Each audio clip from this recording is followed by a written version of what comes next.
the next question is from Simon. He wants to know, true or false, you can't make a living from the fitness industry alone. True or false? Well, it depends who you talk to. For me, that is a resounding false. This is all I do. This is the only thing I've ever done since getting into the fitness industry. And it's really sad to see that a lot of fitness professionals, a lot of trainers have very short careers, 3 to 5 years and they're out, or they're doing a second job. And I saw that when I got into the fitness industry early on, and I'm like, is that not weird? Like, does an accountant have a side job?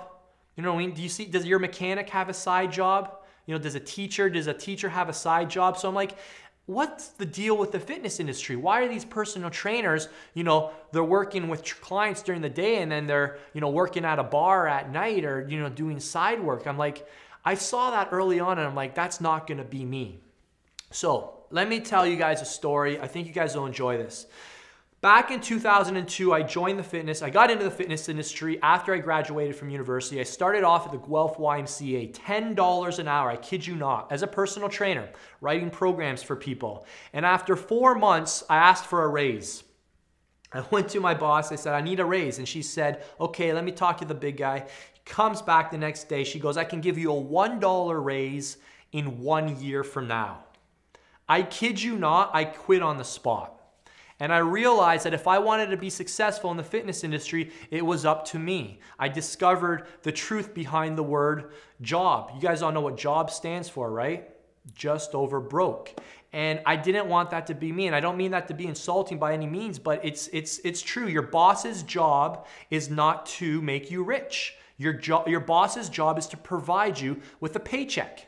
That's it. And that's a whole nother topic. But when I discovered that, I started looking at more successful trainers, like who's doing well, who's really developed not just a name for themselves, but has provided for their families and have got a great lifestyle and they're not working 80, 90 hours a week. I didn't want that. So I started realizing the most successful trainers that were around me had really figured out the business aspect. And they were people that were, reading about the top business people. They were going to conferences, seminars. They were hanging out with people who were studying everything that had to do with marketing, sales, how to build a business, because that's what this is. How do you work on your business, not in your business? So when I started hanging out with people like that, light bulbs started going off. And I realized that this is where I need to spend the majority of my time. Where a lot of trainers, what they do is, they just keep getting certification after certification after certification, and they're still broke. I'm like, obviously it's not your knowledge that's the problem. And if you look at Hollywood, this is true. I mean, a lot of the brightest, I won't mention any names, but some of the dumbest trainers out there are the highest paid. How are they getting paid more than the guy who's gone to school for 20 years and who's got more, letters behind his name than anybody else? It's because they've embraced the marketing. So for me, at an early age, I was never afraid of sales. And this was where I started. And I truly believe I have a moral obligation to help people, and I can't help the amount of people I need to help without learning how to sell and how to sell myself. And that's what I recommend you doing if you want to make a great living in the fitness industry. And I'll post a video to one of my business coaches below, Joe Polish, and he's got a great video called Is Selling Evil? And if you've got any messed up stuff in your head where you think it is, I highly recommend you watch this video now to set you straight. So watch that video. But can you make a living in the fitness industry? Absolutely you can. So the question is how much do you want to make? Do you want to make 6 figures a year? Do you want to make 6 figures a month? Or do you want to make 6 figures a day?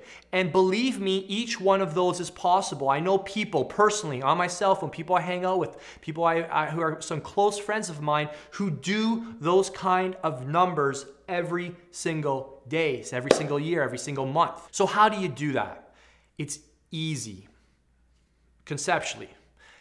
You need to start focusing on becoming a value creator.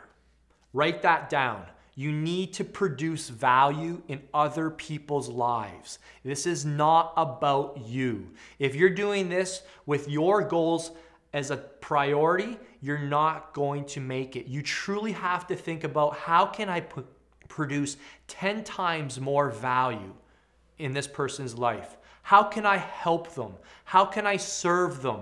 How can I be of value to this person? And once you start thinking about creating value in someone else's life, once you start thinking about how to solve their problems, that is when you will start becoming successful. Those are the most successful people I know. They're not greedy. They're not, filthy, rich, kind of, slimy, evil people. They are, to be honest, the most generous, the most positive, the most helpful people that I know, the people that make the most money. It is not what you think. And it's because they're always serving and helping and creating value in other people's lives. So ask yourself that. How can I produce value in somebody else's life? And if that's your entire core value, your business, you will be successful. I promise you.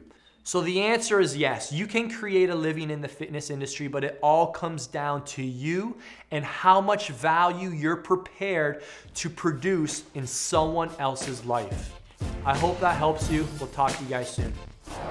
Where did the question go?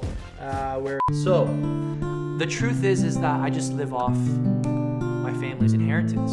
I'm actually, barely getting by, and I'm in massive debt. I try to marry rich. Should I say that or just get right into it?